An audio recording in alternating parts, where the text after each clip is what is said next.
Hello and welcome to the Worst Movie Ever Made, an experimental movie podcast designed with one thing in mind: to find the worst movie ever made. I'm your host, Chris Hockman. I'm joined by my co-host and fellow mad scientist, Rob Scucci and Bob Hasek. Hey guys, how are you? And why did we do I Still Know What You Did last summer? Because we are gluttons for pain, and Indeed. we like this trite, I guess. If you saw me looking off to the side like that just now, it's because I hit the index by name thing on my bumper section of the soundboard, and all my stuff's scrambled now. So we're gonna have fun with that. I'm doing great. I'm mad that I had to watch another 3-hour Marvel movie. Who's describing it this week? Is it my turn? Is it your turn? Is it Bob's turn? I had me down for this one, All right. but I don't know. I just felt like I hadn't done it in a while. I think Bob went last week, and I went the week before, so I think that's a solid plan. Yeah, definitely. Bob, how are you? I'm doing okay. Yeah. Same thing as Rob. Like, I kind of don't like all the '90s horror stabby revivals movies. Yeah. So I'm not happy that I had to watch it. But I'm happy to be with you guys. I'm happy to talk shit on it. Yeah. So what we're doing this week is I Still Know What You Did Last Summer. It's the sequel to the also bad I Know What You Did Last Summer. And it is a stabber flick. This guy gets run over by a bunch of teens, and they assume he's dead, so they dump him in the ocean. He comes back to kill them. That's the first movie. I think Jennifer Love Hewitt and Freddie Prinze Jr.'s Julie and Ray kill him at the end of the first, but they don't really, because he comes back in the second, and he concocts this crazy plan to fly a bunch of kids to Cancun or whatever, to the Caribbean, some island somewhere, and kill them all. And that is where the hijinks take place. It's on some tropical island with Jack Black with dreads, and everybody dies except for a couple. And we're going to go through and explain to you everything that happens, but there's just a quick summary of what happens in this shitty movie. Right now, we'll see what the YouTube audience thought of it. I'm very curious this week. Not good, Chris. Bob. Oh, no. Welcome to YouTube, where the comment section is full of cancer-infested rats. It's a very dangerous snake. It'll kill anybody it comes in contact with. I brought in 8 comments. They're all very brief, but they all are a good litmus test. Number 1. This movie is legendary. Can't talk about the slasher genre without including this and its original, and it's had an apostrophe. Next comment. Julie's character had a major glow up in this sequel, and then the smiling emoji with the hearts for eyes. Next comment. Such a great cast. Wow. Next comment. This one was my favorite. I'm guessing because the B's near the M, they made a typo. This next one, I'm not sure what it means. I did so much, so many summers. Next comment. Jesus is savior, not curse word. Okay. Oh. Next one. Okay, because I don't. I think that's in reference to the title. Like, I still know what you did last time, but okay, I don't. I don't know what you did last. And this last one's a 2-parter. The title of this movie is wrong. It should be called I Still Know What You Did 2 summers ago. Smiley, rosy cheeked emoji. This movie is trash. And then the reply to that is, this movie is the greatest. You don't know a damn thing about it. Wow. Wow. A lot of people out there to defend this piece of garbage. I'm surprised. Or am I? I guess not really. Test number 1, the worst of its kind. That's some bad news and some good news. I've got some good news and I've got some bad news. We got some bad news. This movie is the worst of its kind. Yeah, it very well may be, because we start with Scream, Neve Campbell and David Arquette. That one we have talked about in a positive light, because it has an 81 on Rotten Tomatoes, and it actually is a good movie. It kind of revived the genre, as we've said in the past. Same writer as the original I Know What You Did Last Summer as well. Yeah, how about that? Jeepers Creepers, Justin Long and what did I write here? Something Phillips. I want to say Gina Phillips. I don't know. Right. I don't know who she is. 45. Scary Movie with the Wayans brothers, which the first parody is actually pretty good. It's 51 though. Yeah. Cruel Intentions, Ryan Phillippe and Sarah Michelle Gellar at 54. I've never seen that one. Yeah, no good. And the Texas Chainsaw Massacre I saw, and I wasn't sure whether they were referring to the new one or the 70s. So I went with the 70s with Meryl Burns for 89, and that brings our average up to a 64. I Still Know What You Did Last Summer. What do you think it came in with? Based on YouTube comments, not my own logic, Right. I'm gonna say like a 64. Okay. I'm going to go with my averaging between what I think of it and YouTube, and I'll say 25. A 7. Oh, Oh, shit. Yeah. digit. Okay, Yeah. it's nice. It is that bad. A negative 57 and worst of its kind. No surprise to me. That's a huge score. We'll see how it stacks up against our current Caesar champion later. Let's start to test number 2. Ain't that a bitch? So tell me the truth, Don, about Red. How's his stuff? Great. It's got 4 inches. 4 inches? That's not so hot. Yes, it is. I measured him from the ground up. Well, isn't that a bitch? Who goes first? Who went first last time? We never Me. keep track of this. You want to go first? You Oh, want me to go, I Bob? thought I did because Rob made me go first last time. Oh, that's right. Oh. You calling me a liar? Yes. All right, I'll go. There once was a fisherman guy with a hook who booked a fake vacation to the Bahamas that had everyone shook. Pot was smoked by Jack Black and the whole crew was slashed, but a number of logical inconsistencies really pushed this film's luck. Nice. All right, I'll go second, Bob, so you're not stuck in the trenches. And since you went first last week, apparently you can go last. How's that sound? I forget. Julie diffused evil, but now it spreads to a tropical isle where our heroine treads. He wants revenge, himself to avenge, but first he must murder Jack Black with dreads. All right, I'm going to win this one. Oh, damn. There once was a slasher movie revival where the only character motivation is survival. Sweet, sweet Jennifer Love Hewitt, you really fucking blew it. This movie made my budding erection stifled. Bob, yeah, 4.5. you definitely win. Bob, 4.5. All right, Bob, coming in strong on that one. Wow. Okay, excellent. right. You're right. How did you know you were going to win? Because you know that we're juvenile, your co-host. Yes. Test number 3, the most offensive. Well, Jimmy John, all I said was Saddles. go deep, and white guys keep them out if you can on 2. Jimmy, motherfucker's crazy, but he sure can throw. That's it from here in Molokai, Hawaii. Back to you. With the most offensive.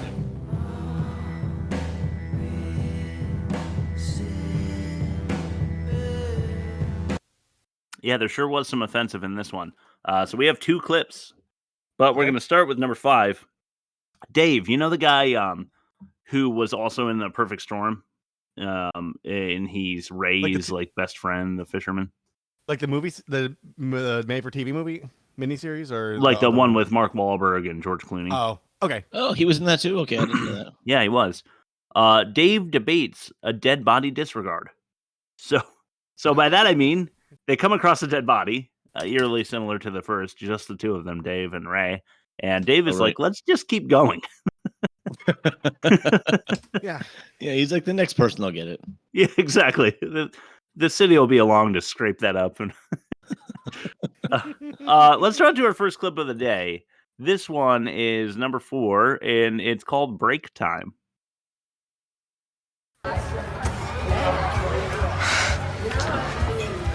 You know, Jules, you're the most beautiful woman in the bar tonight.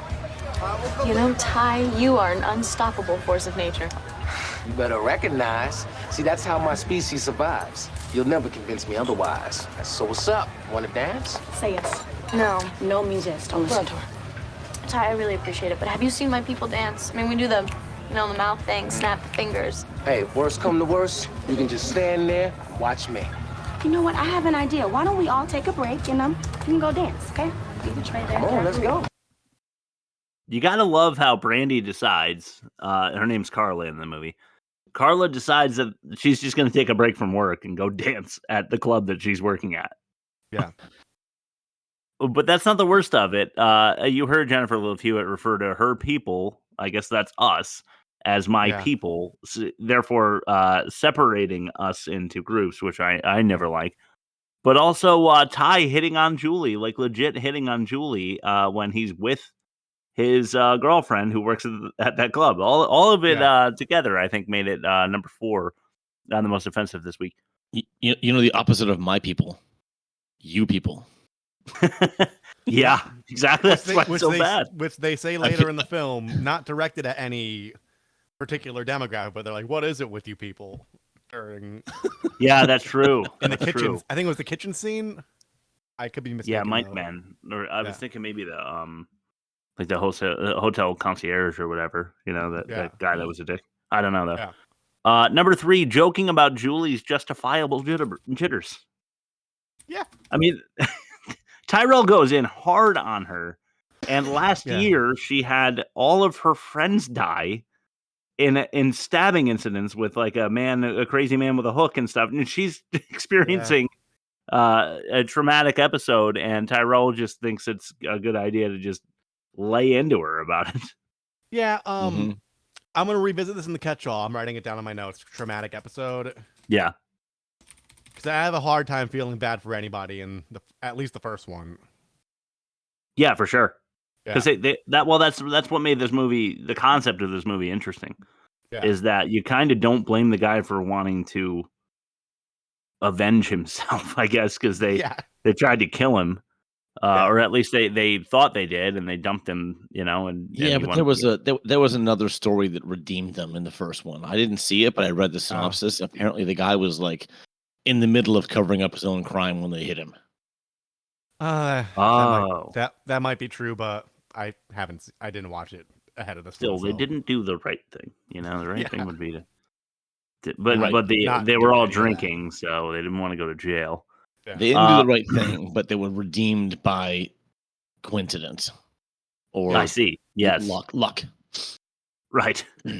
Number 2, Tyrell totaling venerable valet's voodoo display.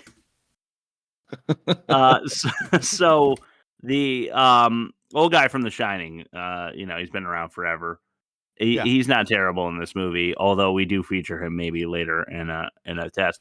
But he's got this whole like voodoo setup, and they assume that he's a murderer because he's got like the Creole like bone tossing like dice game thing set up, and I don't know. The guy from The Shining. Oh, it's not. No, the guy from The Shining's way older. Oh man, I feel terrible now. Yeah, it's okay. You'll get over it. All right, well, let's distract him with number. Oh, we're doing numbers now. What are we on? Yeah, let's do the number because it's number. Is it 1, Daddy? Wait, time out. That was the old one. New one. 1, Daddy. All right. This one's rape joke. Question mark. Look, I finally got you alone in this jacuzzi, and personally, I do not want to be talking about hair care. Don't get feisty. Feisty? It's too late for all that. Because you know what? We're miles away from anybody, so nobody can hear you scream. Well, I used to be a lifeguard, and please don't make me blow my whistle. Oh, I just hate for you to blow your whistle.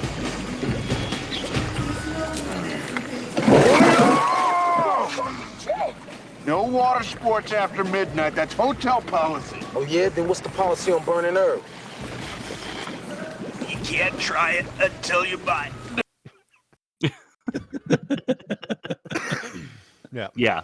There's a taste of how bad this movie is. Yeah. That was a joke about him raping her, right? I mean, where no one can. Yeah. It can be interpreted 2 different ways. One is screaming because of what you just said, and it can also be screams of revelry, of sexual delight.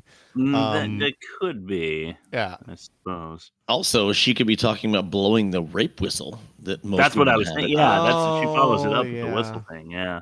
So it is pretty rapey. There goes my thing, I guess. Okay. Not to mention that he's like talking about his blue balls the whole movie. So he's like, I think he's the horniest dude. He's the horniest guy on earth. Yeah, seriously. I mean, he even says it. We'll hear that later. But for now, why don't we throw it to Rob's ad read? I'm very excited for this one. Rob can sell you anything, from Kinky sex. to The midgets and the wimps. in Rob's ad read. Today's episode of The Worst Movie Ever Made is brought to you by longtime sponsor and patron of the show, Hot Dogs at 3 a.m. When we last touched bases, things weren't looking so good. Your progressive addiction stayed the course, and you've shifted to harder and cheaper stuff as you become more desperate. Hummel dogs, long gone. Nathan's, psh, yeah, maybe if you were another man in another tax bracket. Heritage Farm, what do you think this is, the Ritz? And let's not forget about Ballpark, Hebrew National, and Oscar Mayer. Well, you could sometimes grab the uncured jumbo weenies when there's that 2-for-1 special, but those moments are few and far between. At this point, you're just spitting chewed up hamburger meat into discarded condoms that you find on the side of the freeway and letting them gently bake on the dashboard of your stolen Nissan Altima that you now live in. Through the sputtered choking and the tears, you try to convince yourself that you're doing all right, but your situation is actually quite the opposite. Quite the opposite. Yes, Chris, I know that opposites are absolute, but you don't need to qualify it with quite. But here we are. What are you going to do about it? As you drift off into a fever dream that can only be induced by severe food poisoning and the hellish depths of loneliness found within the core of your soul, you realize that this is rock bottom. Your spiritual awakening will manifest sometime in the near future, but for now, you sleep. Hot dogs at 3 a.m. I don't know. Oh, yeah. I also don't know.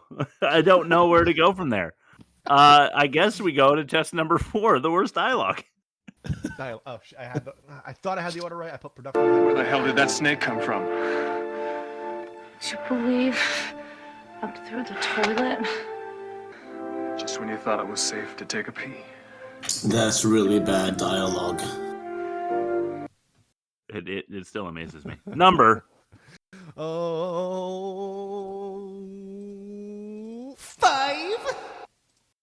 This is Captain Jack Black. You gotta be shitting me. Look at this cat.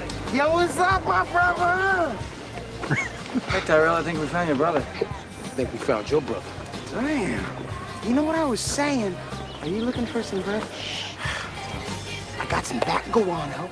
I got the cream jeans. Listen, anything you guys need, Titus got. No, thank you, but thank you very much. What's up? Everybody needs something. What about the ladies, the sweet young ladies? Is there anything I can do? Take a bath. Oh, damn, that's cold, woman. All right. Listen, if you need some weed, I'll get with you later. Hey, what's up? Was you looking for the disco? Beat it.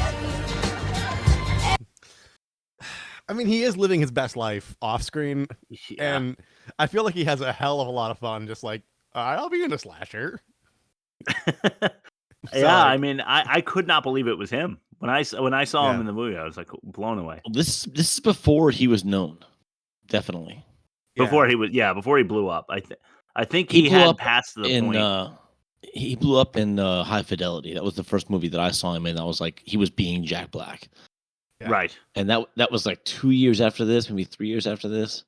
Okay. Yeah. So, I think he had just gotten past the phase of being like a Tenacious D, music, like the band in the movie. Yeah. Because like he had done that once or twice. At this point in his career, it was like, I know that guy from somewhere. Right. Yeah. But you didn't know Jack Black wasn't a household name yet. Yeah. Right. All right, number 4. Hotspot. I'm Julie. This is Carla. Nancy. Hi. Well, welcome to Tower Bay's most happening hotspot. Up in our room is going to be the most happening hotspot. Okay. 4 dark and stormy. Oh, okay. Thanks, is here. All right, so a great weekend? Yeah, to a great weekend. It's through the weather.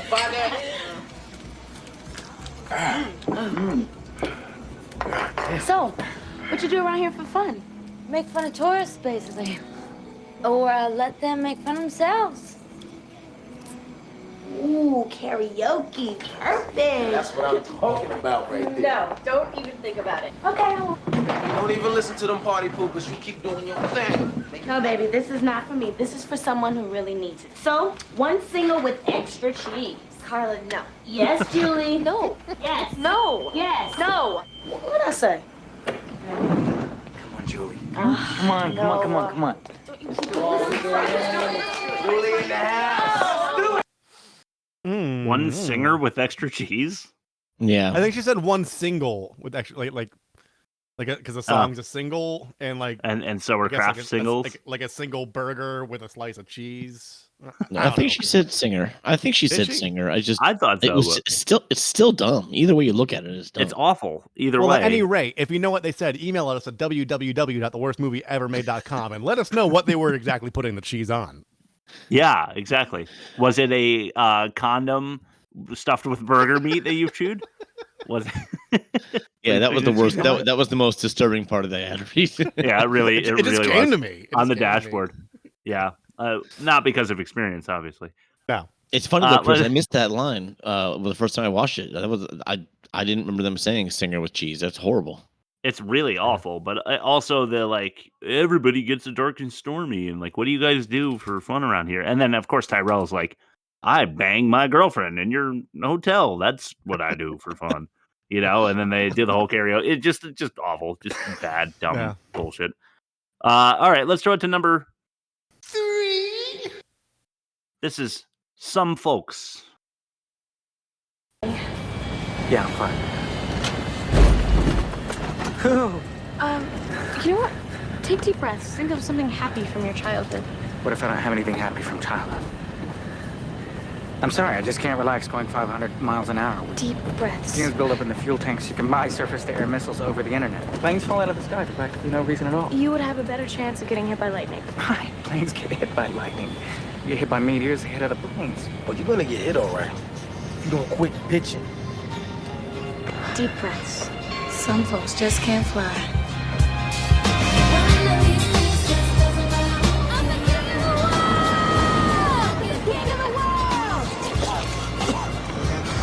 Breathe, Tyrell. Jack Dawson. Man, get away from me, man. See, it's not a macho thing. It's about equilibrium in your inner ear. I mean, you could have used the patch, but it's too late now. You just got to get used to it.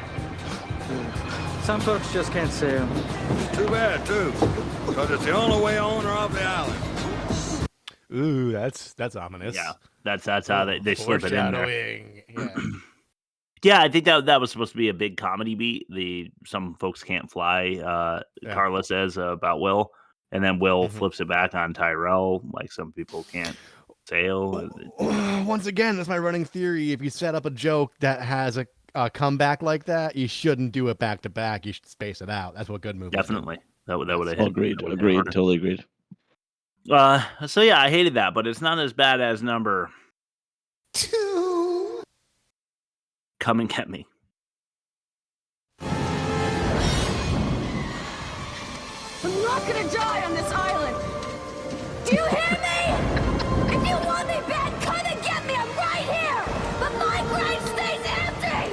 Gee, this is crazy, all right? The phone lines are down and the boats are gone and there's no way off this island. Yeah, then we fight. Where did Estes go? Why, Will? He can't help us anyway. He's probably the only one who can. I'll find him. I'm going with you. Are you crazy? You gonna leave us here by ourselves? It's okay. He couldn't have got far. I'll catch up with you guys later. No! But meet us back at the hotel, okay? Okay? Yeah. The Come and Get Me line is just great. Yeah. But also, I think it's hilarious that Will he's trying to find Estes, the old dude that's trying to help them, the voodoo guy. Yeah. Nobody knows in which direction he went, and Will just starts running in a direction. Just chooses one. He's like, he can't have gone far. I'll just run, a quarter mile this way, and then I'll just start a big circle, I guess. Yeah. Islands are around. He'll eventually get where he needs to go. Yeah. No, that's what drove me nuts about this. Is actually catch-all material, but they just kept going from place to place without any logic of time travel between places and absolutely how that all that kind of stuff. And that was a very good example. It's that druid time. It's that druid time keeps showing itself. Yeah. Dead druid time. Yep. All right. Let's throw it to Bob for the worst production. This is test number 5. Well, we didn't do the best clip yet, did we? What? Oh no, we didn't. I can't believe Okay, let's do the worst clip. You know what it was? That one was so bad that I thought it was. Yeah. I thought it was the worst one. But there's one even worse than that. Let's throw it to number 1, Daddy. drum roll.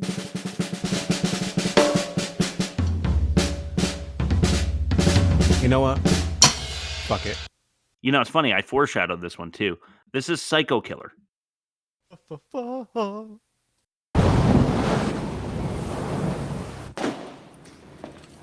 So, that's where the flashlights were. Look, I'm sorry, but you could have been the one doing all this. And so could you, crazy bitch. Hey, you're the one who broke into my hiding place. I'm sorry. I must have missed the sign. Excuse me, but this place didn't have a murder rate until you people showed up.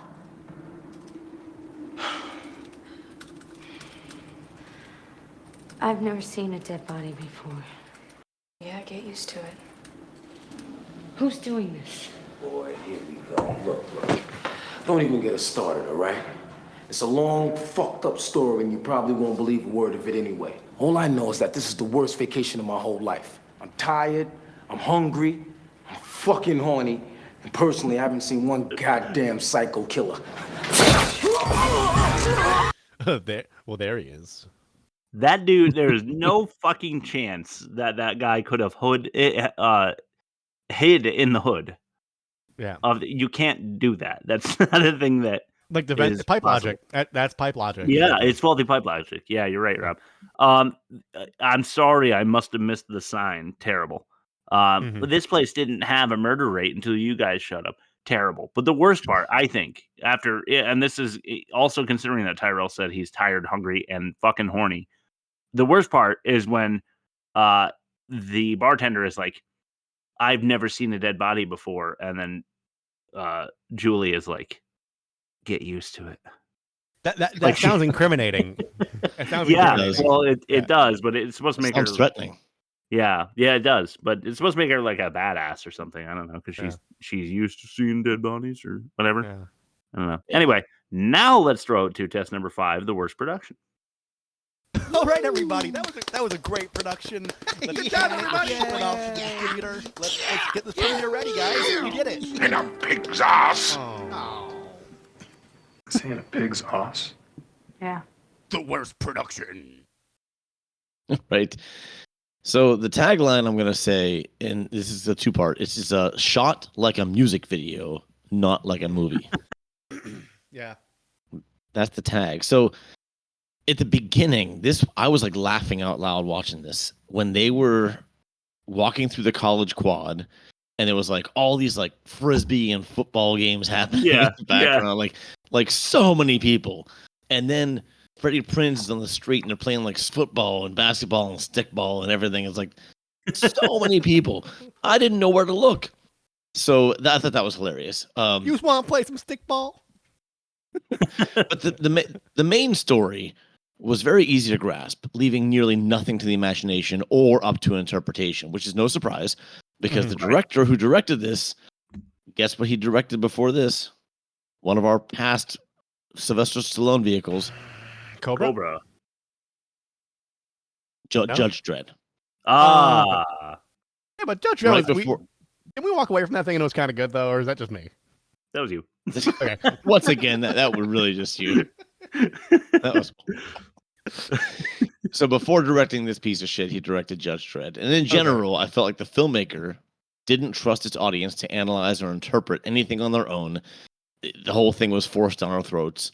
It was like a music video where you need to get the whole story in less than 3 minutes. Yeah.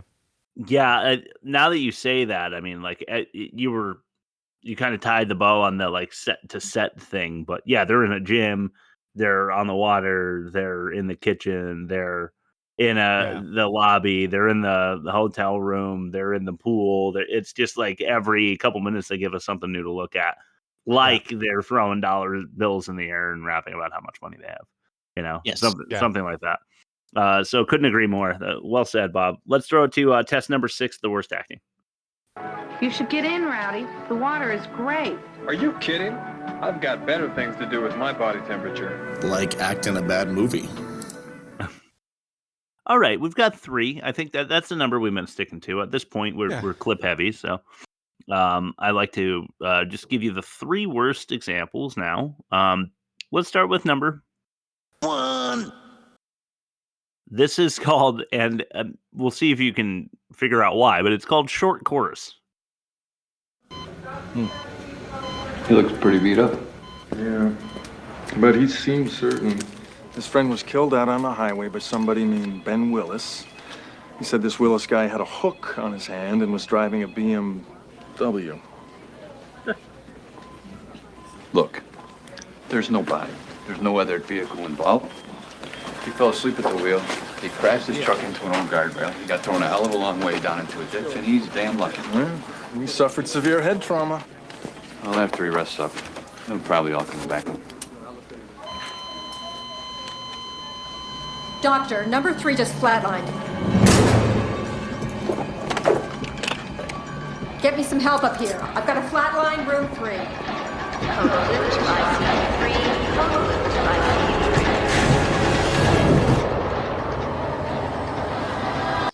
I was confused by the name of this clip. I'm not gonna lie. I thought that it would. Okay, so right after that, I meant to include it. Maybe I cut it off a little early. The transition back to the island or whatever. From there, Ray escapes the hospital, and they look out the window, and then it like transitions to the sunny beach or whatever. And in the music goes, ah, ah. I have no idea why. It's just like 6 people in a chorus, like just going, ah. But it's the only time that it happened. I hope the mic picked it up. Ah. It did. I did it from further away. Okay. Yeah, just thought it was so fucking strange. It's the only time that it happens in the movie, and I made sure to clip it, but I must have cut it just a bit short. I'm sorry for that. Go and check it out. Go watch this movie or don't. I don't care. Yes. Just listen to the podcast. That's what I care about. And check out our YouTube, Rob. Where can they do that? www.theworstmovieevermade.com. That's where you can find our YouTube, our Spotify, our Google Play, our iTunes, our social media. That's the TikTok and the Instagram, our trailers and our polls. And you can email us. Thank you. But yeah, that really the highlight for that clip for me is the guy who's like, he was driving a BMW. Like a guy with a hook for a hand can't drive a BMW. What do you have against guys with hooks for hands? Can't drive. Yeah. But also the they can't shift. I was about to say if it was standard, he'd have an issue. Maybe like in Hook, he can take off the hook on his hand and put a clutch there. Just click it in. But the nurse was the best. She's like, doctor, we've got a flatline over there. And then they go running, and then she picks up the phone and she's like, get me some help up here. We've got a flatliner. Speaking of flatliner, that couldn't be more apt. But let's for now throw it to number 2. This is Brasilia. Julie, watch out! That's the capital of Brazil, not Rio.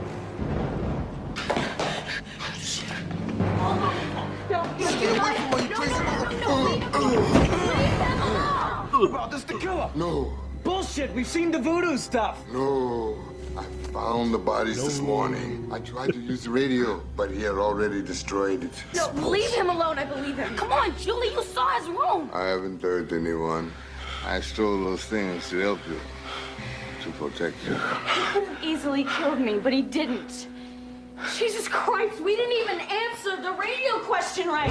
This whole thing was a setup. What the fuck are you talking about? Rio isn't the capital of Brazil. Sorry, wrong answer. We lose. So then where is he, huh? Where's this Ben Willis guy, huh? I don't know. You never fucking know.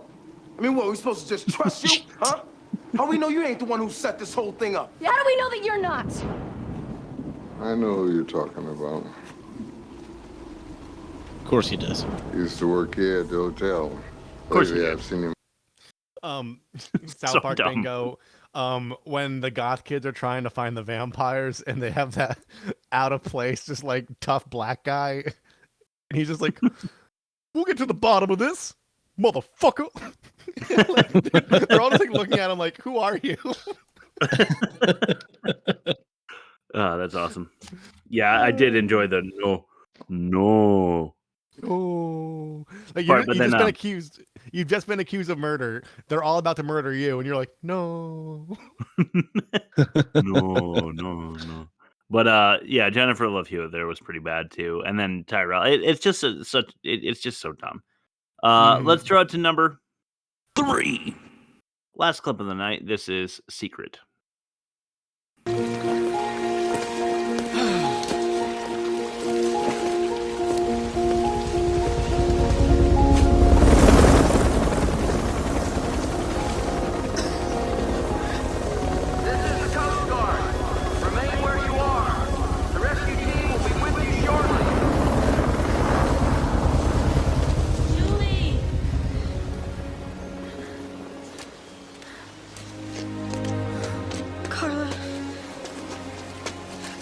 I thought I would never see you again. Oh, girl, you don't have to worry about me. I made us still. Good old Ray. Hey, Carla.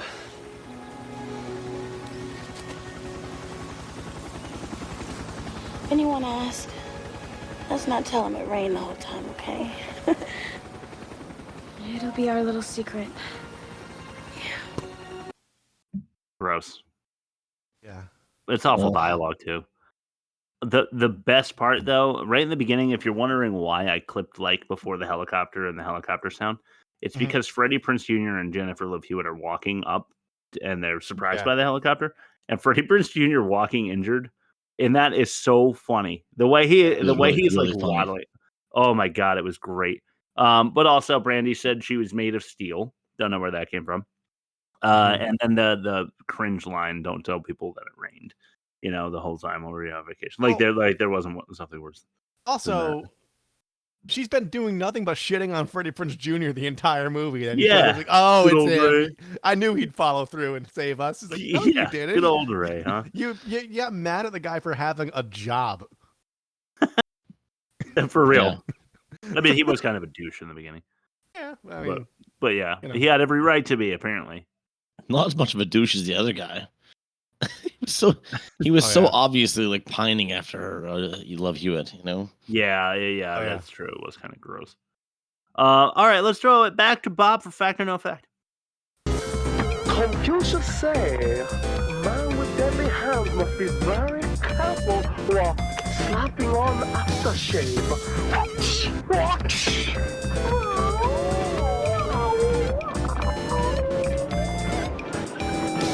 Fact or no fact? Vanilla Coke, man. I don't know. Got a real soft spot for vanilla Coke. Yeah, that's good. Tasty. Yeah, it is. It is. It's very tasty. Yeah. All right. Thanks, I guys. called this version of fact or no fact. I still know about the thing you told me that you asked me not to tell anybody, but I told several people, and now they hate you. And I thought you should know. Last summer. That's awesome. Do I have to write all that?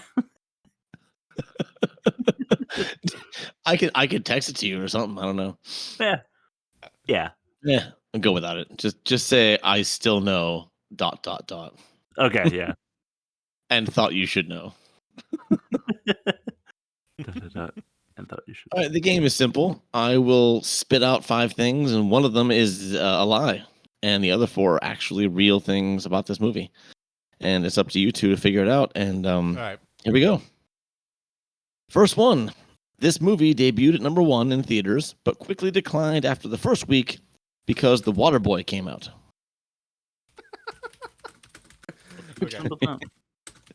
Number 2, Jennifer Love Hewitt provided her own vocals for the karaoke scene where her character sings. Okay. Number 3, Peter Jackson, one of my favorites, was asked to direct this movie. Okay. I mean, don't forget, he wasn't super famous yet. All right. Mm-hmm. 4th one, Jennifer Love and Brandy were born in the same month and same year, only 10 days apart. Wow. And last one, the body count was only 10 people in this movie. For the sake of expediency, I'm not going to roll through the Rolodex in my head and confirm or deny that, but we'll see what the other facts have for me. All right. Debut number 1 declined because of The Waterboy. I don't, without looking it up, they came out around the same time, and Adam Sandler was pretty much unstoppable at that point, so I could believe that. But it might be Bob foolery. I think it declined and had the second week drop off because it's not very good, not because of Adam Sandler. I feel that way as well. JLH provided her own vocals for the karaoke scene. It sounded like her. Agreed. But like you could get impression, like people that are really good at impersonations. but like, whose claim to fame would be like, I could do a really mean JLH impersonation, so I'm the right guy for this job. So, I'm gonna say that's probably true.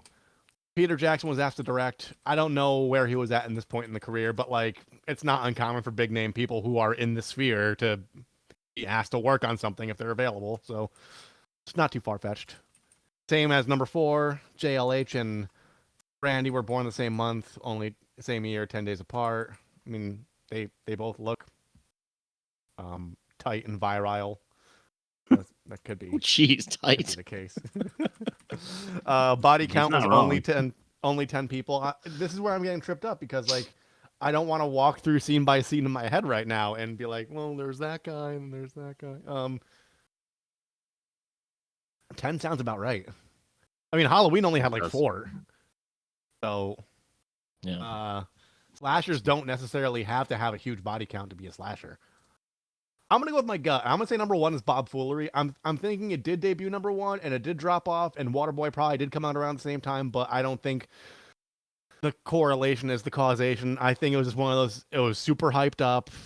A lot of people love the first one, and like for what it is, it's a really it's a solid teen slasher. I mean, if you're like, if you're 14 and think like Bright Eyes lyrics are deep, then you might also think it was good. So I'm gonna go number 1. That hits close to home. I like Bright Eyes. They're kind of pretty cool. My daughter's a huge fan. The quivery. Yeah, I have all the records. They're pretty good. In my car. I want to say it had a second week drop off, and I think Waterboy did come out, but I think it dropped off because of its own shortcomings, not because another movie from a highly popular person came out. So number 1, I think, is The Lie. I'm stuck between Peter Jackson was asked to direct this and Jennifer Love Hewitt and Brandy have a 10-day gap in age. Because I think this is an opportunity for Bob. So you're right. It could be Bob Foolery with number 1, but I think number 4 could also be Bob Foolery and Jennifer Love Hewitt, and the guy that plays Tyrell has a 10-day gap or something like that. So I'm kind of targeting that one. But I know that Bob loves Peter Jackson and he's done horror in the past. So I don't know why it's tough. I don't know why he would pluck him out though and just throw him in here. So I guess I'm going to go with number 4. All right, so yes, the body count was 10.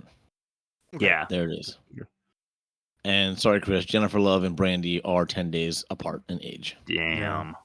Peter Jackson was asked to direct, and Rob, your logic was wrong, but right. The movie, so the original debuted at number 1 and stayed there for weeks. This one debuted at number 2 behind The Waterboy. Aha. All right. So it did not debut at number 1. That was a lie. Okay. Yeah, Rob. Okay. So Rob wins. Great and yeah, Jennifer job, Love Rob. did provide her own vocals for the karaoke scene. Yeah, you could just tell. You could just tell. Yeah, you could tell. It was almost good. Yeah. You know? Hold on, I don't know the lyrics. No, I know every word. Yeah. We got to talk about that scene. I can't wait. Yeah, I'm just gonna be happy for you, Rob, because Bob didn't win this week. How's that? I'm evolving. Yeah. I'm not bitter. I'm not bitter at all. You're evolving. Just never mind. Let's throw it to the catch-all. I don't know what Bob's going for there, but I'm not sure that I want to hear it. Let's go to the catch-all. I'm excited about this one because I actually have I wrote down shit. If brains were merchant, you'd have a clean cage. Yeah! Welcome to the catch-all.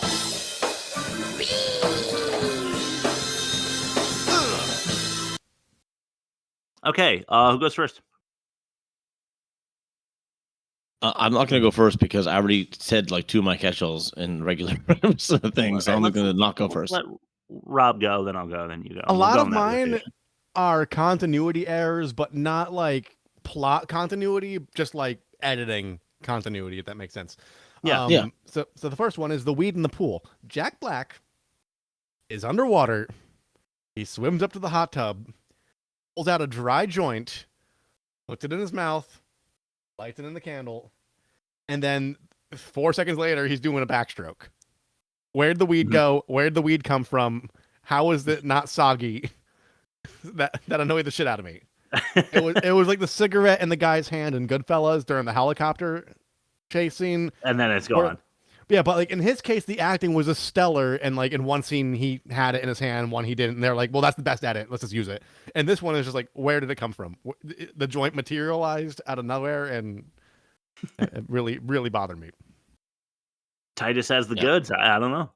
Yeah. But yeah, you're right. Jennifer Love Hewitt is intentionally shot right in the beginning with the stained glass halo over her head. I don't know if you guys caught that, but it's kind of lame. No, I didn't know that. On campus, right? In the church. Yeah. He's in, Okay. it's a dream sequence, but yeah. So they put the dummy in the road, knowing they were coming, and no one else was going to stop first. On that road, on that exact road, at that exact time. I mean, come on. That part totally ridiculous. Go ahead, Rob. All right, back to editing continuity. There are two people at the vacant bar chatting with the bartender, debating whether they want like scotch or gin and tonic or Long Island iced teas. And she goes, "How about a dark and stormy?" And then two other people show up, and she goes, "Here's your 4 dark and stormies," and has them ready-made, ready to go, ready to serve. Yeah. Yes, I realized that. Yeah, I noticed that too. That did bug me. That bothered me because like there was no shaking of the tumbler. Didn't even have a picture. It was nothing. It wasn't like a ready to serve. It's their slow weekend. She's just like chilling, So. Yeah, I don't know. I don't know how she pulled that off, or how she knew what Brandy and Jennifer Love Hewitt wanted. But I thought it was hilarious that she, being Julie, and Will both think it's totally normal that she's sleeping in class in summer school. Because like she's like she wakes up and screams and leaves the class, and then Will chases after her and like is like, "What's going on?" And she's like, "I'm having nightmares again." He's like, "Oh no, not the nightmares." He's not like, "Why the fuck were you asleep in class?" Yeah, she, like there's none of that. So I thought that was really funny, but more on the college thing later. Yeah. So I don't know if you knew this, but Jack Black was uncredited in this movie. Did not know that. Yeah, I mean, so the first time I really saw Jack Black was in Mars Attacks. I don't know if you guys saw that, and that was the first time I actually saw him act, and I remember that character. And then High Fidelity is when he really came onto the scene for me. But this did not know he did shitty horror as well. Anyway, I thought it was interesting. That is. They are running from a killer in a rainstorm on a supposedly vacant island. Their lives are at stake, but Tyrell is really hungry. So he has to go to the walk-in freezer. Yeah, to what? Is going to turn the fryers on? Yeah, he's like, "Oh, really fucking." I was like, "Dude, like, there's more." Like, I understand getting hangry and like how you're not thinking straight if you're hungry, but like, this is not the fucking time to stop what you're doing and like raid the fridge. And Ben Willis knew he was going to get hungry. He's like, "I'm going to hide in the hood." Because they're definitely coming to the kitchen to get some food. No doubt about it. During my 10 killing people rampage. Her nightstand lamp blew. The light bulb blew. Of course, that's like one of those tropes that happens in movies all the time. Yeah. Right after the dummy in the road scene, Freddie Prinze outruns the car. Hilarious. Hilarious. Even if just for a little, you can't outrun a car. No, it's worse than that. He turns around during the sprint. He does a total like 180 and then does the 180 again while running from the truck, going full speed. He's running away and the camera's on him, and then he like turns his body completely around and looks at the truck and then keeps turning and makes the full rotation and keeps running. I mean, he would have gotten hit immediately. Aaron and I watched it together, and we were both laughing really hard at that one. That's a good one, yeah. It was great. Oh, is it my turn? Or is it? All right. Let me just take a look. There was no significance in or reason to bring up room 200 and room 201. It's not like The Shining where they had room 217 or it was like 237 in the other adaptation, where like something happened there and they go there and the thing that happened there draws in some sort of suspense or drama. You were in this room where this thing happened, but what's happening to you is totally unrelated. They could have just been like, I know it was like the honeymoon suite as well, but like they're like, oh, there was a murder there. Like, it doesn't matter. It does not matter. There's no ghosts. There's nothing. There's no reason for you to be like irked out by that room. Yep, that's true. Why would Carla think she's out of town in the beginning? You know, when she's in her closet and then there's like the jump scare and they both scream. Mm-hmm. She's like, I thought you were out of town. She was not privy to the conversation between Julie and Ray. They had just had it. Yeah. And Carla wasn't there. So there's no reason other than the audience knows that she had the offer to go out of town for Carla to think that Julie's out of town. There was no reason for that. No. So that doesn't make any sense. Nope. All right, this is just me geeking out. Jeffrey Combs. Holy shit. So Jeffrey Combs was the hotel clerk guy. Yeah. He was famous for his role in basically campy horror. He was the star of Reanimator and Bride of Reanimator and all these other Reanimator movies. But he also just shows up in like all these campy horror movies. So the fact that they cast him was bravo to them, but also like they almost had me. I'm like, hey, Jeffrey Combs signed on to this. This is gonna be campy and hilarious. Yeah. But it wasn't. They were trying to be serious. True. And they kill him. And he never dies in these movies. He never dies. Can you call those Campeos? Oh, that's a good one. That's a good one. That's a write up. Yeah, Campeos. Nice. Yeah, I like it. That was really smart. Yeah, he's hilarious. He was the bright spot in this movie. You mentioned this, so I don't want to take it away from you. So I'm gonna say something that's related to it and see if it circles back to what I think you might say, and then if you don't say it, I'll say the other thing. Why does every movie set in college around this time? Why is it always like an Ivy League school? Why can't it just be like a state college? It's always like a really nice old building. Like, what's the significance of that? Like, why does it have to be like not?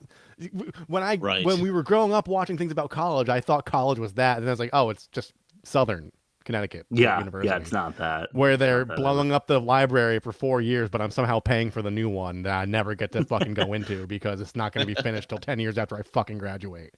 Yeah, I remember that. Yeah, that sucked. Yeah. Anywho. All right, should I? You have anything else about college in here, Chris?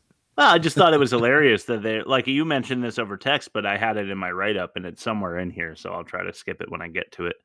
But they had to. I don't know why they did the school angle at all, because it had to be summer school then, like summer classes for college. The entire students. campus. Yeah, because they're talking about what they're going to do for July 4th, and as Bob pointed out, they have guys throwing frisbees and footballs and street hockey, and they're like campus. hang gliding and dangling from trees and playing guitar and bongos and all sorts of shit out there. And it's like, how many people are attending this place for summer classes?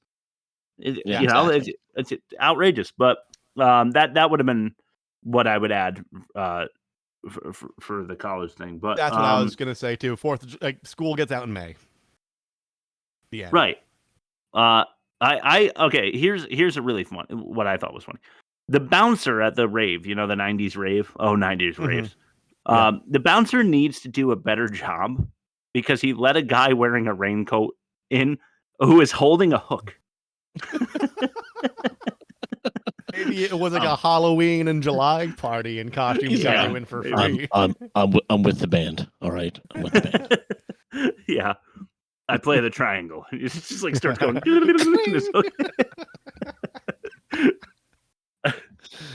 So I'm gonna cheat and do two things because the one is quick. It's apparently sponsored by Bell Atlantic. They had the Bell Atlantic phone company thing like everywhere. Oh, yeah. But I wrote this down and I don't remember why I wrote it down. It must be a line in the movie. I just wrote "load it." Seriously, load it. Was that a line in the movie? I wrote it down. I don't know what the fuck it is. When Freddie Prinze Jr. went to the pawn shop to pawn the wedding ring he wanted like $300 and a gun, and he's like, "Is it loaded? Load it." Yeah, load it. Okay, so you can rob me right here, right now? Dude's never doing that. No. You bust into a pawn shop in like presumably the middle of the night after sustaining like a bunch of facial injuries. You ask for a gun. You refuse the background check and say, give it to me now and load it. And the guy's complicit. Yeah, guy's just like, all right, I guess, yeah. I think he said, are you sure you want to do this, man? Yeah, he did. And that guy's from Batman Begins and Sons of Anarchy, too. And then after he leaves, Brandon Lee comes in and scoops up all the wedding rings. Like, each one of these is a life that you destroyed. Do I smell gasoline?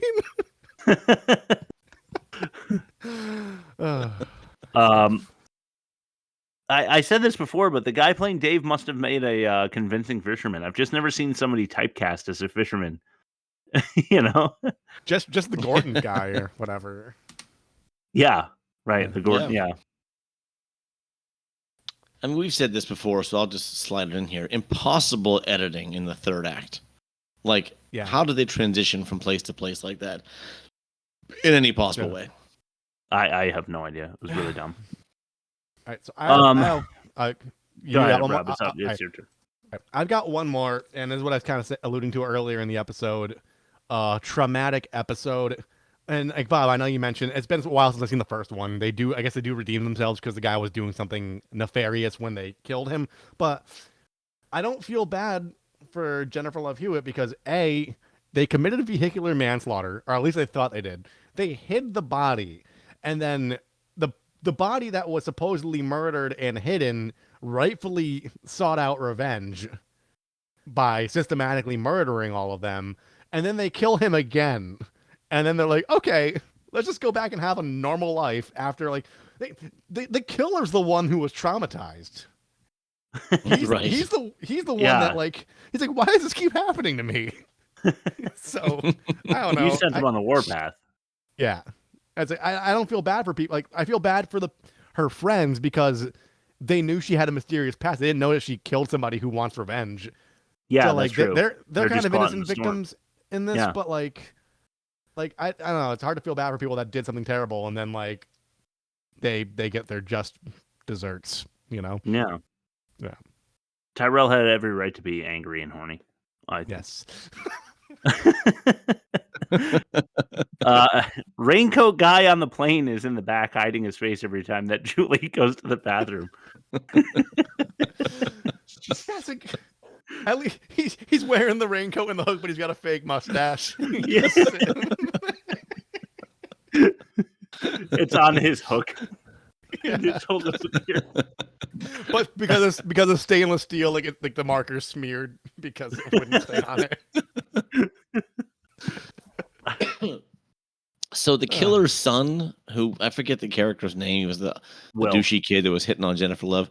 Yeah. He was hit by the voodoo guy with a boat paddle. Ain't no way he's coming out on top from that. No chance. No chance. No. That would But he does somehow. That would have cracked his skull, probably. Yeah. He'd have been dead. Yeah, agreed. Rob? I mean, I don't really have anything else aside from that. Okay, yeah, the karaoke machine. That's my last one, I think. So he knew she was gonna pick that specific song where he could implant his little message to her out of the we've done karaoke, Chris. Those songbooks where you could choose from. Oh yeah. It's like 10,000 songs in the catalog. Yeah. And he knew she would pick I Will Survive, and he knew how to use a little teleprompter to say he still knows. It's like Steven Seagal going around after he kills everybody with lipstick in that movie. Which one was that? Take It to the Bank, Senator. Yeah. Hard to Kill. Hard to Kill, yeah. Yeah, he's going around the whole mansion, like, writing little notes with lipstick for whatever reason. Yeah. It's like, stop wasting time and just do your thing, man. Like, he's got to be in the other room, like, live typing. Yeah. He's like, and the other room is just a funny visual. Yeah. I would punch Carla, probably, if I were Combs, because she rang that service bell, like, 40 fucking times. I just thought, like... Yeah. She was kind of a shitty person anyway because of the way that she treated Julie, you know, like forcing her to do shit and like that she doesn't want to do and hang out with Will, like go ahead and cheat on your boyfriend, you know, like with the killer. with the fucking killer. Yeah, yeah. But This will take she your rings mind the off bell. of things. But she rings the bell like, honest God, like 40 times, and it just drove me fucking crazy. Yeah. I don't know. My last one is I thought it was a very obvious twist ending. Like I knew Will was evil Yeah. early on. Yeah. And I'm like, oh, of course. That's not Mhm. I thought they were like leading us there and then gonna change it from that point. But no, that was exactly it. Yeah. You guys done? Yeah. Another lazy stoner trope. Ray somehow knows for sure the murderer. I wrote Ray somehow knows for sure that the murderous Gordon's fisherman is on the island, so he's going there. Like he, how does he know that the fisherman knows where Julie is? You know, Yeah. I don't know how he knows that. Titus, this is what the hot tub scene really bothered me, Rob. Not just the joint being dry somehow, but yeah, Titus can hold his breath for a very fucking long time. He'd have to be underwater when they're approaching for them to not know he's there. So he's underwater that entire conversation, and like a minute at least for them to walk up to it and not notice him. And he's a heavy smoker, so that adds to your case. There's absolutely no way that would have happened. Why would Julie want to be alone? She freaks out and then runs and like goes by herself into her room when she knows there's a murderer about. She's just going to go to her room by herself. Yeah. The plan was, I kind of said this already, but the plan was to pay for 5 people, including himself, to fly to the Bahamas to kill them. I'm going to kill you. But first, I'm going to take you on an all-expenses paid trip. And he sure took his time. He sure took his time killing them. Like, he could have done that in like a minute. Yeah, honestly. I don't get it. You could have just gassed the room and then slit their throats. The end. Yeah. Yeah, he had the drop on the whole time. He could have easily done it. I agree. Why was the old guy burning a toothbrush? Do you know what what voodoo thing that does? I don't know specifically, but I do know like in that kind of like folklore or witchcraft, like you need a personal artifact that has like touched somebody to like, like it's got her saliva on it or something, like because it's still a hairbrush too, right? Yeah. So that's got her hair in it, something like that. Yeah, but I'm not sure why he's burning it though. You know? No. I don't know. A trope: drugs lead to death. You know, you knew that Titus was going to die because he was smoking weed. Ooh. The villain has super strength. I mean, he picks Tyrell up off the floor from behind him, like standing on a fryer. He has super everything. Yeah, he really does. Yeah, the housekeeper too. He picks the housekeeper up with the hook and brings her into the room. Yeah, true. Yep. When did he become an absolute like frenzy killer? Because he was out for revenge, and now that he's on the island, he's killing everybody, like Titus and the housekeeper and everything. Why? I don't understand. They didn't do anything to him. The dock hand, everybody. Yeah. Freddie Prinze Jr.'s cuts and scrapes look awful. Like they all look identical, and there's a bunch of them everywhere. Yeah. Right. Why would they have tanning beds on the beach? So they you walk outside and there's sun. Yeah. So they could have that really lame zip tie scene. That's why. But also like maybe it's because maybe this was like maybe during the on season this was like the first stop before people go on a cruise or something, and like you gotta get a base tan, you know? Yes, yeah. Too much credit. They did it so that because they had that thought. Yeah.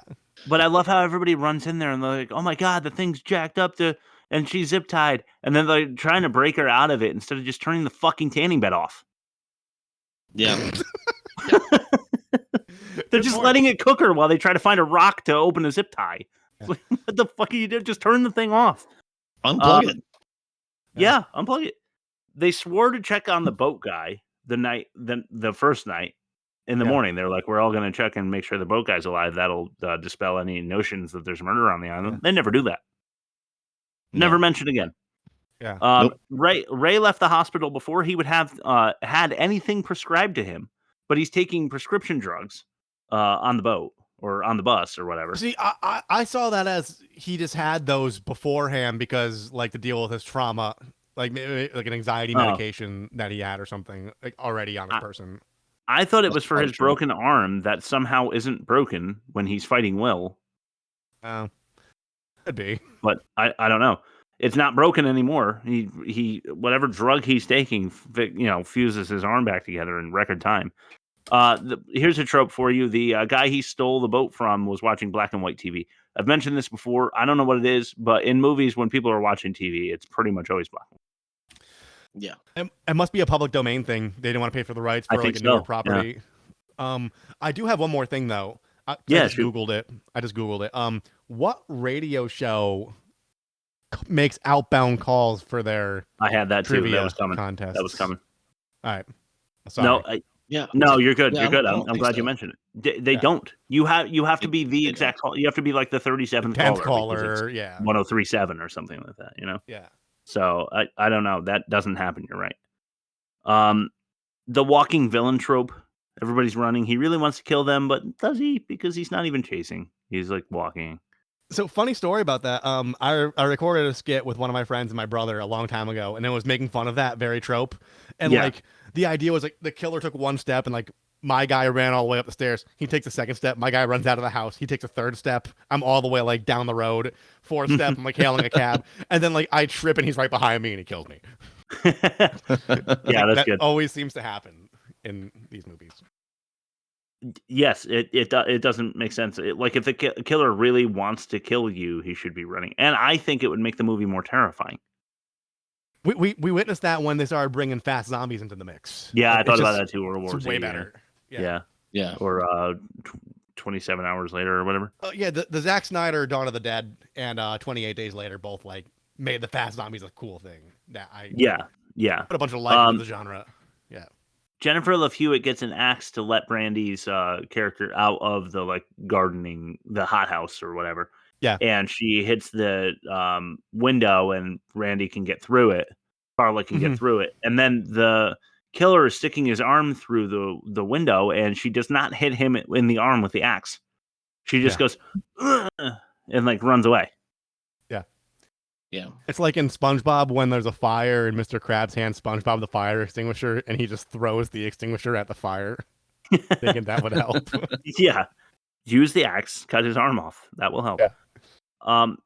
I hated the Will is Ben's son. Ben Willis's son is Ben's son. And they were like, whoa, big reveal. Like, that is just fucking awful. Yeah. Two more. No, one more. So does she die at the end? No, because there's another sequel. And the There first is. one I'm not ended... sure if she's in it. Let's see. Is Jennifer Love Hewitt in? It's I'll Always Know. Yeah. I don't think I'll Always Know is even connected. Really? Yeah, like to the original party. Yeah, it's completely still different. the same franchise, but totally different cast. Completely different cast. Yeah, you're right. So does she die at the end? Because she gets stuck under the bed, and we're not to believe that it's a dream sequence. Right. He pulls her under the bed. The same exact thing happened at the end of the first one when the guy like jumps through the window at her. Right? I don't know. I guess. I don't remember. So I think she's dead. Well, email us at www.theworstmovieevermade.com if you know exactly what happened to JLH at the end of I'll Always Know What You Did Last. Or I Still Know What You Did Last Summer. All right, that's all I've got. You want to throw it to Rob's Magic Marvel Corner? I don't, but I got like 4 left. So let's just do it. Do it. You will see by my questions how serious we take this segment now. This is Rob's Magic Marvel Movie Corner. All right. You or me, Bob? First. This is Doctor Strange in the Multiverse of Madness.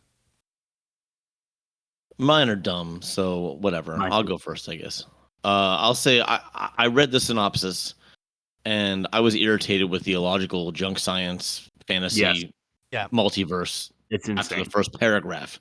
Mm-hmm. Were you irritated by this any more than usual, or have you plateaued in a way?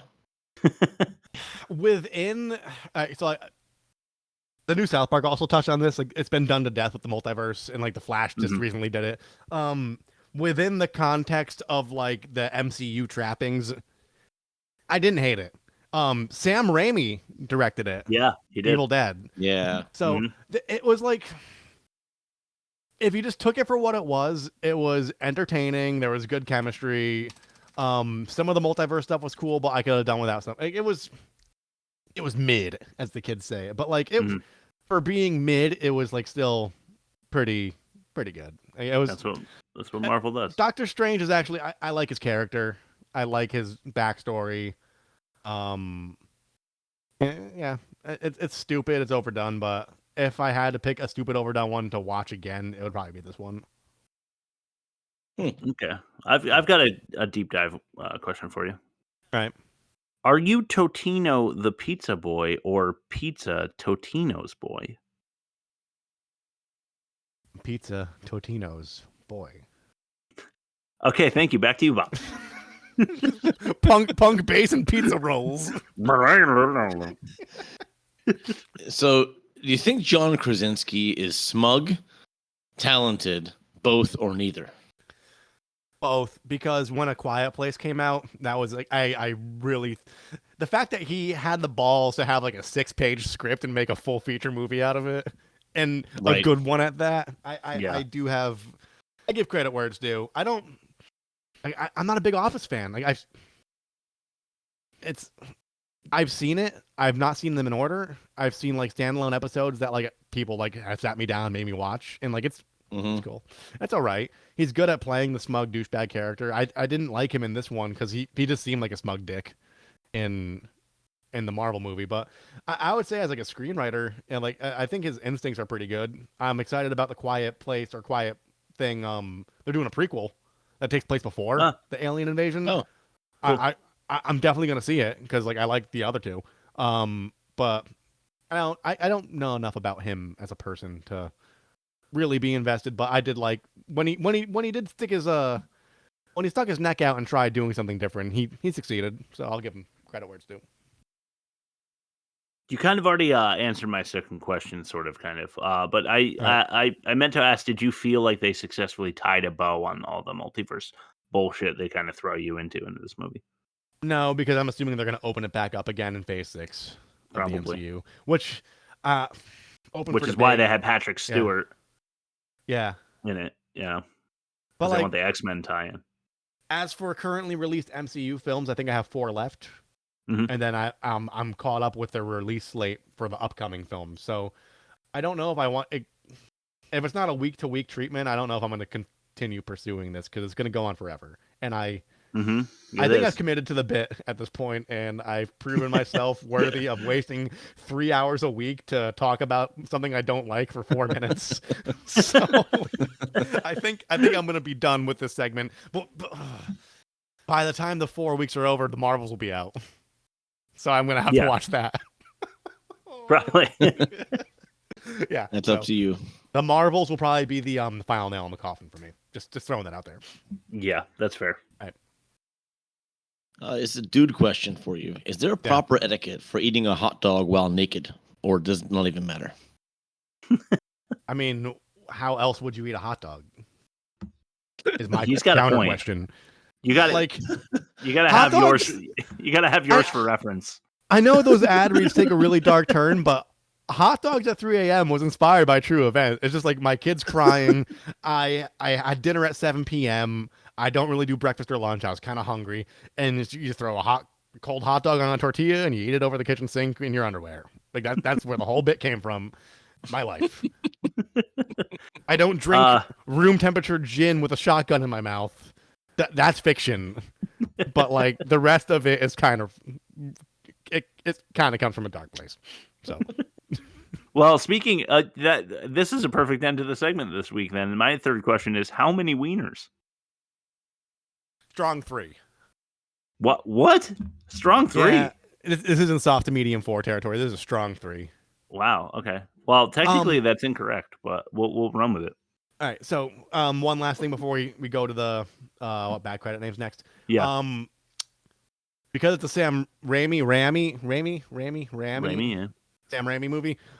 Bruce Campbell does have a cameo in an actual worthwhile post-credit scene. He starts throwing hands or wants to throw hands with Doctor Strange. Doctor Strange puts a spell on him. he owns a hot dog stand, Bruce Campbell's character, and he starts like spraying mustard and ketchup on himself and like slapping himself in the face. And when they're walking away, the girl, her name's America, she's just like, yeah, how long is that going to last? Oh, that's going to be about 3 weeks, like of him just hitting himself. And at the end of the credit is Bruce Campbell just slapping himself, and then he stops and he goes, "It's over," and then it ends. So like, it was actually, it was on par for something Bruce Campbell would do, and I appreciated that. Cool. Yeah. But the fact that he probably got paid $10 million for like 3 minutes of screen time. Okay, it was a Campeo. Campeo. Yes, Campelio. Campeo. Yeah, Yes. that qualifies, I think. All right, let's throw the back credit names. Sure. Hey, Colleen. Got a great ass. So do you, Pilgrim.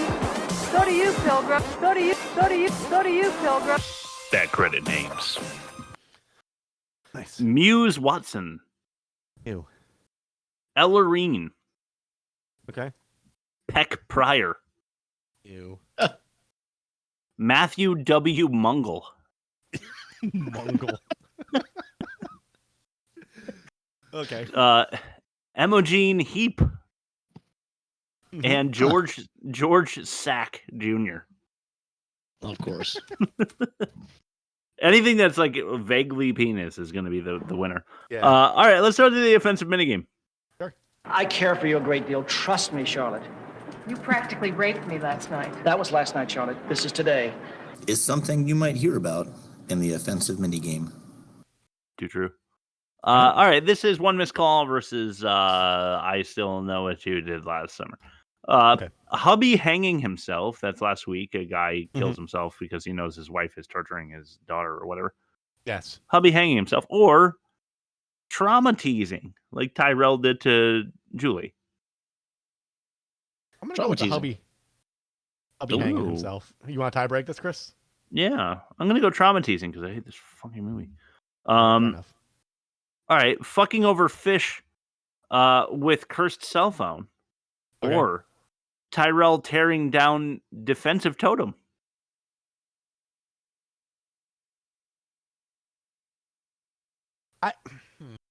You talking about like Defensive totem? the voodoo thing? Yeah, the voodoo. It was a protection for them. Yeah. I mean, I'll go with and the Tyrell's first just one. like, he's a murderer. I'm going to destroy everything. And he just like ruins the all guy's right, so apartment. if you put yourself in his mind, he was doing the right thing because someone's killing all his friends, and he thinks this is the guy that's doing it. So I could see in the heat of the moment doing that. So I'm going to go with fucking the fish over with the cell phone. Yeah, I what agree. did the fish do, right? What did the fish do? They didn't deserve it. Okay. Well, we played a clip before. I'm just going to say rape jokes. We're flipping it. So now it's I still know what you did. Rape jokes or abusing an abused adolescent. Oh shit. That's all right. So this is tough because no one. I mean, rape jokes are always tasteless. But the abusing the abused victim, I think, is worse because turns out it was the wrong person. Yeah, Right? it really was just an innocent child. So, I generally lean toward defending children first, and also at the time he made the rape jokes, they were being very consensual. So yeah, that's fair. Okay, so I think that we all agree that the more offensive movie is One Missed Call. Yeah. Can I say one thing real quick because this reminds the abusing thing. I've watched all 406 episodes of Forensic Files like during the pandemic. I queued it up. I watched every single episode in like the matter of like 2 months. And one thing that they do, this reminds you, like you went after the wrong person. So like, there's a primary suspect in the murdering of whoever they're trying, and they're trying to figure out. They use forensics to prove that it was them. Yeah. But it's like it has like the reality thing where like witnesses with their faces blurred out are just like, you know, I know it was Brent. He's a piece of shit. And then they go into like all the sketchy shit that Brent has ever done, like on air. And then it wasn't him. And it's like, well, you just dragged this guy. And they're just airing his dirty laundry. This guy's never gonna get hired again. He didn't do shit. He just that he just happened to think fellow. it was him. Yeah. Yeah. And then like I just wish there was one episode where it's just like him at the end, it's like stone faced, like what the fuck. Yeah. That's really funny. Yeah. All right, let's compare the movies. You can't kill the boogeyman. But you can compare the movies.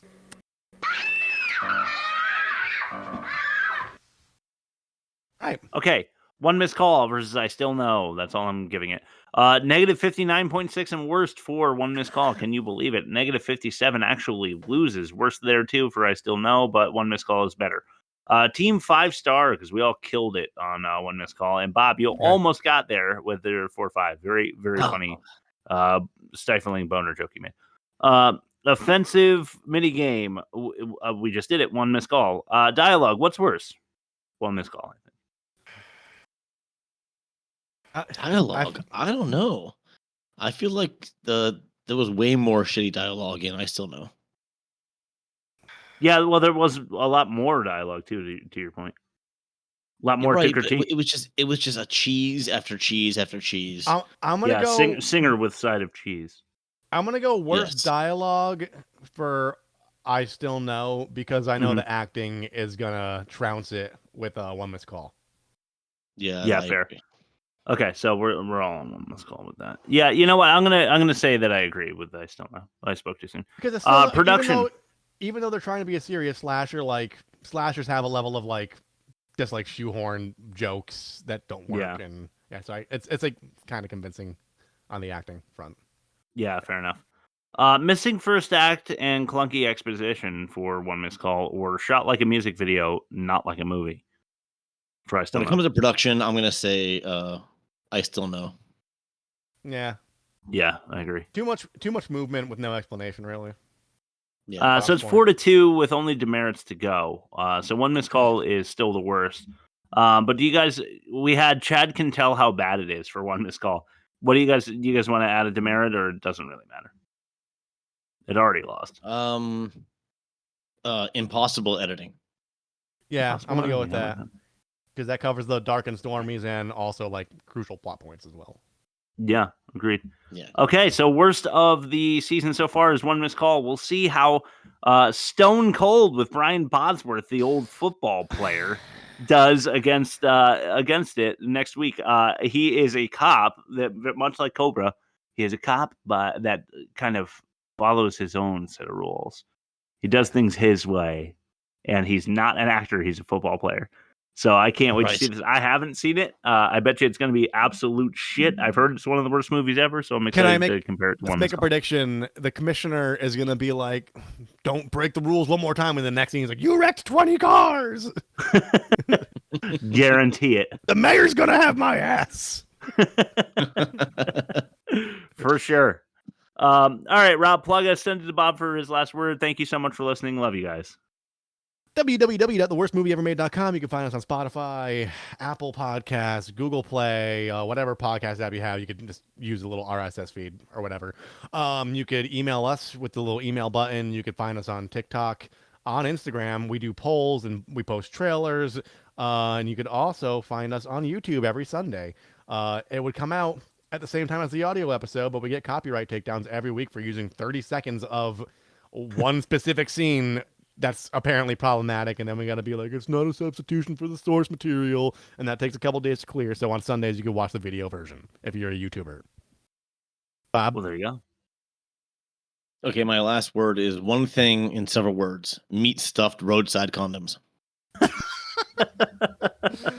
That's going to go in the right... Meat stuffed roadside... Is roadside one word? Condoms. Okay, cool. All right. And on that note, we'll see you guys next week with whatever we're watching. Stone Cold. Stone Cold. Right.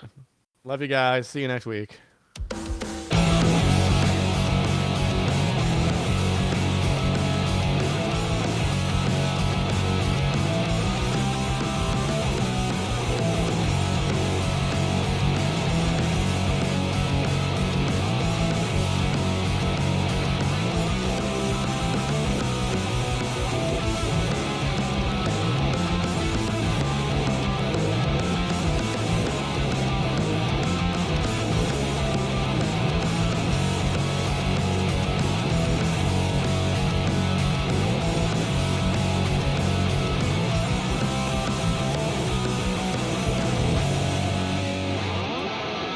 That cymbal swells at the end right there.